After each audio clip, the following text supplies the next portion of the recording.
Hello everyone, welcome back to our channel. I hope everyone fine and doing well. This video is about top 10 books to read according to Bill Gates. Yes guys, this video will be more interesting, kindly watch without skipping. Before start this video, kindly subscribe to our channel. Okay, let's get into the video.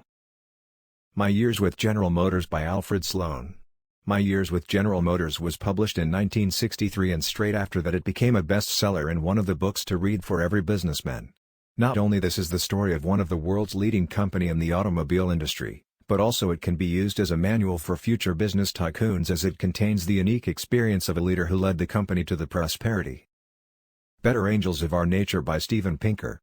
Pinker is a Pulitzer finalist and a professor of psychology at Harvard, so when he writes about the decline of violence, it matters. He cites biblical references, Grimm's fairy tales, and historical true stories about actual whipping boys meant to take lashes on behalf of royal princes. Full of statistics, and references to history and psychology, Pinker makes an argument against common sense, that our generations are more anti-violent on a moral basis than prior generations. Named a global thinker by Foreign Policy, and a top influencer by Time magazine, his best books come highly recommended to those who need to wrestle with large concepts. Business Adventures, 12 Classic Tales from the World of Wall Street by John Brooks. Stories about Wall Street are infused with drama, adventure and reveal the mechanism and volatile nature of world of finance. John Brooks's insightful reportage is so full of personality and critical detail that whether he is looking at the astounding market crash of 1962, the collapse of a well-known brokerage firm, or the bold attempt by American bankers to save the British pound, one gets the sense that history repeats itself. Catcher in the Rye by J.D. Salinger. Catcher in the Rye is undoubtedly a classical work of the American literature and is very popular in top 10 books lists. This novel was the peak of J.D. Salinger's career, as after it was published, he decided to live a life of a hermit. The main character being an expelled student named Holden Caulfield, the book is a first-person story written in the accordingly stylized language. Though he is just 16, he encounters many events that tend to preclude adults. Catcher in the Rye is about a youth of 1960s, but it is still actual today. A Separate Piece by John Knowles.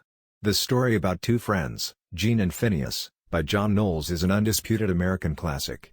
It tells us about the life of two boys studying in a boarding school in the early 1940s. They face a number of obstacles, even have something like the World War II itself between them, making for the life of adults. It is not a very popular book to read, but quite respectable. The Great Gatsby by F. Scott Fitzgerald. The Great Gatsby, the crowning achievement of the literary career of F. Scott Fitzgerald, is set in the Jazz Age, that is, 1920s. This is the story of J. Gatsby, very wealthy and powerful billionaire, who is in love with Daisy Buchanan. As almost every man of power, Gatsby likes to throw luxurious parties, gather the beautiful people in his house. The Great Gatsby is one of the great classics of 20th century literature. Life is What You Make It by Peter Buffett. Though the author bears such famous last name, Buffett, he claims that he hasn't inherited much from his parents, concerning materialistic issues.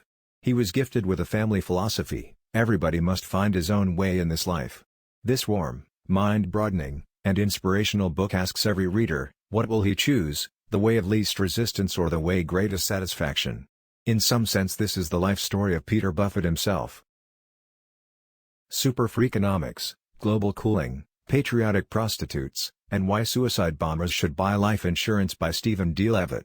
After publishing Freakonomics in 2005, Stephen D. Levitt and Stephen J. Dubner didn't stop. Having worked a lot, on revealing new sides of current situation in the world, they present SuperFreakonomics, a book that will twist our way of thinking once again. Can television rise crime levels? What do prostitutes and department store Santas have in common? These and many other at first sight loony questions that can arise in the head of everybody are answered by the authors. It's not an analysis, it is a freakalysis. That Used to Be Us by Thomas Friedman. This book, written by Thomas L. Friedman and Michael Mandelbaum, two quite famous scholars and thinkers, discusses the modern problems that are faced by the USA and the whole world itself. Those are globalization, information revolution, deficits and consumption patterns. The authors come up with several solutions so that the American nation continue to be the force and one in the world: collaboration and interchange. The problem is not only in the system itself, but in the minds of the Americans. For the Love of Physics by Walter Lewin. Probably, many of you have had a problem with physics in school.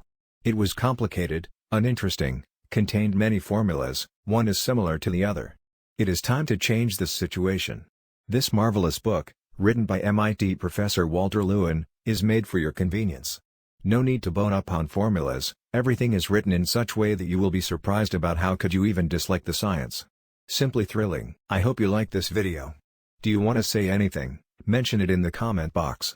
Have a great day! Thanks for watching this video.